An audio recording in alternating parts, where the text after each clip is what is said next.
Bon dia, and welcome to Move to Portugal Daily, Episode 42, 2026-06-01. I'm Mateus Costa with the Portuguese Pride Network. In the next 10 minutes, I'll give you exactly what you need on the buy-to-rent blueprint. How 150K to 350K buys a residency-friendly income stream. Let's run the numbers. Picture this. You on a small balcony above a Porto street, coffee in hand, and the rent from a nearby one-bedroom paying part of your mortgage. Today, I'll show 3 real buy-to-rent case studies. Porto at $150,000, Lisbon at $250,000 with renovation, and an Algarve seaside unit at $350,000. And I'll give you clear figures, tax touchpoints, and concrete next steps you can use this week. Why this matters now. Aligning property, visa, and tax planning solves a core problem for people moving to Portugal. You want steady income that supports residency eligibility while minimizing unnecessary taxes. Property rents can be both a cash flow stream and evidence of passive income for visas like D7, or an income source while you run a digital nomad application. Tax regimes like NHR and the reporting rules commonly called IFSC affect your net returns, so the model you choose changes both your residency pathway and your after-tax cash flow. Point 1. Porto case study. Purchase price €150,000 for a centrally located one-bedroom or small two-room apartment near Bonfim or Campanhã. Typical long-term rents in these areas run about €700 to €900 per month. Use €800 as a conservative midpoint. That's €9,600 gross yearly rent. If you add a basic renovation budget of €15,000 to refresh kitchen, bathroom, and electrics, your all-in cost is about €165,000. Gross rental yield equals annual rent divided by purchase price. Using the €9,600 figure, that's roughly a 6.4% gross yield on the 150K purchase. After management fees, condo fees, IMI, and vacancy, expect net yield closer to 3.5–4.5% in your first year. How this fits visas and tax. Rental income in Portugal is commonly accepted as passive income for the D7 route, if properly documented, and it supports a digital nomad profile as well.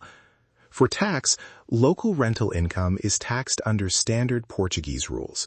If you apply for NHR, you should discuss which portions of income might qualify for preferential treatment. A key practical note: declare conservative rent numbers when applying, and keep full contracts and bank evidence. Do not assume gross rent equals spendable cash without a tax plan. Point 2. Lisbon renovation model. Purchase price, €250,000 for a central fixer in a working neighborhood or up-and-coming parish. Renovation budget, €40,000 for a full interior upgrade and compliance work. All-in cost, €290,000. Target rents for mid-term lets or furnished rentals in these pockets run €1,500 to €2,200 per month. Using €1,800 gives €21,600 annual gross. That's a gross yield of about 7.45% on the 290K all-in figure before taxes and fees. With higher rents comes higher management complexity and higher short-term vacancy risk, so factor in a professional property manager at 15 to 20% if you want hands-off ownership. Tax and paperwork for the Lisbon model. If you renovate and use the property for mid-term furnished contracts, you will face different reporting than a pure long-term lease.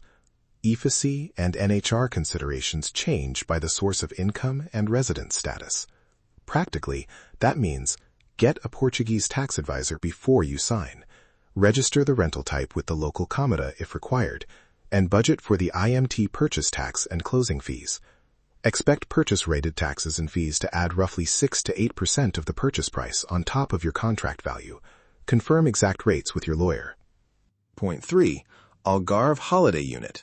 Example cost, $350,000 for a seaside 1- or 2-bedroom near Lagos, Albufeira, or Portimão, with proximity to the beach. Holiday units rely on seasonality. Peak season nightly rates could range $120 to $250 depending on quality. Using a conservative blended model, 120 nights at $180 plus 120 nights shoulder season at $90 gives annual revenue around $21,600. If you get better occupancy or higher peak rates, you can hit $30K to $35K. But remember side costs. cleaning, extra utilities, licensing, and alojamiento local registration if you host tourists. Tourist licensing rules are enforced. Missing this can lead to fines or blocked listings. Residency and tax for holiday units. Golden visa rules have evolved, and many classic property routes changed after 2023. So for most buyers today, D7 or digital nomad pathways combined with solid tax planning are more practical than relying on the old golden visa. Income from short-term rentals must be reported. ICFI and NHR rules might still offer advantages for certain foreign source incomes, but local rental profits and tourism revenues are taxable in Portugal. Bottom line, treat a seaside buy-to-rent as higher revenue potential with higher compliance and cost risk. One quick listener tip you can use in 48 hours. Validate realistic rent by doing a local comp analysis. Pick 3 active listings near your target property for the same size and condition. Average the prices, reach out to 2 local property managers for a management quote, and check past seasonal occupancies on listing platforms. That gives you a defensible rent estimate in 2 days, far better than guessing. If you want my 5-step Portugal move checklist and the Excel model I use for these scenarios, get it at portuguesepride.com/checklist. Reply to the episode with your target city, and I'll consider it for a tailored episode idea. Quick recap. Porto gives conservative, lower-cost yield. Think $150K with modest renovation and durable long-term rent. Lisbon renovation targets higher returns, but needs more capital and management. Algarve offers seasonal upside, but requires strict licensing and acceptance of seasonality. Across all models, budget for taxes, legal checks, and a 10 to 15% contingency, and treat visa and tax planning as separate, early steps. That's your move today. That's your move for today. If this helped, hit subscribe on YouTube and follow on your favorite podcast app. For more information, visit nomadlifesuccess.com.